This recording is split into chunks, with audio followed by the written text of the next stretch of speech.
Dice Proverbios 17:28 que aún el necio que calla es contado por sabio.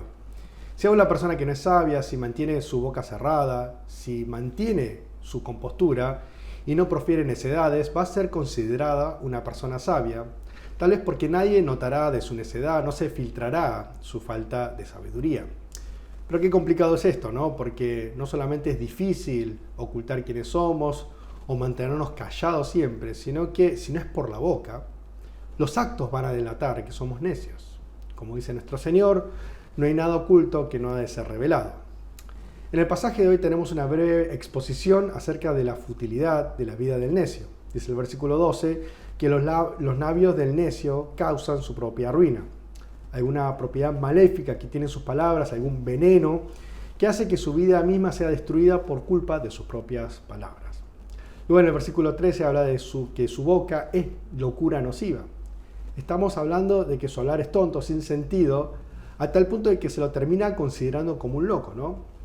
Y nunca se encontraron con una persona que parece saberlo absolutamente todo, pero que en el final nos damos cuenta de que no entiende nada, ¿no? De que su hablar es sin sentido. Bueno, así es con el necio. Y en el versículo 14 también afirma que a pesar de su insensatez, multiplica sus palabras.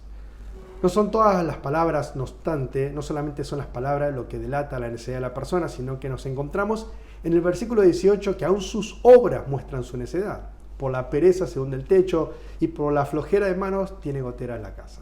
Es tan necio que es vago y esta vagancia hace que se canse antes de siquiera arreglar el techo, la filtración. Prefiere una vida de goteras a una vida diligente y proactiva para resolver las necesidades más básicas. Podríamos en una primera instancia hacer una breve reflexión de cómo hablamos como cristianos, porque como cristianos ciertamente tenemos que revisar nuestra manera de hablar.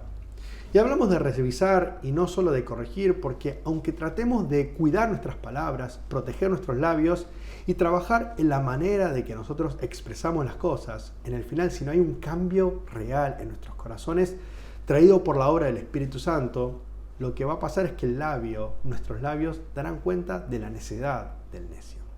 Por eso revisamos primero la condición de nuestra fuente, de la fuente de nuestras palabras. El enfoque tiene que estar en el origen de dónde vienen ellas. Esto es, tiene que haber un fluir de Cristo en nuestros corazones para que haya un cambio genuino en nuestras palabras.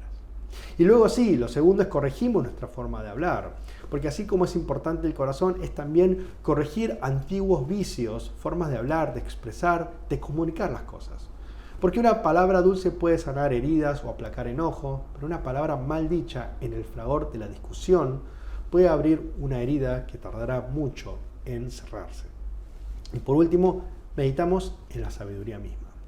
La alternativa a la necedad es una vida sabia y el predicador muestra que ciertamente la sabiduría es mejor que la necedad.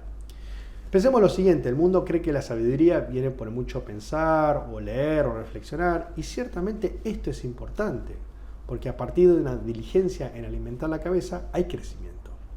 Pero también el predicador nos muestra que hay límites en la sabiduría humana, o sea, la sabiduría en general, neutra, no resuelve todo, porque en el final termina siendo como la necedad misma.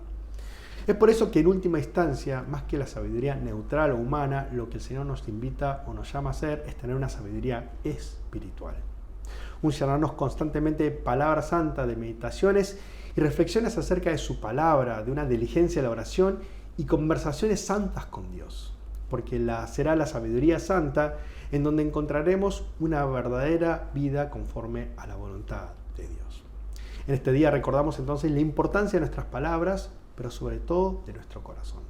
Porque el corazón será el corazón lleno de la sabiduría espiritual, lleno de la presencia de Dios, lo que nos permitirá vivir una vida plena, una vida para la gloria de nuestro Señor Jesucristo, hoy y siempre. Amén. Que el Señor les bendiga, hoy también.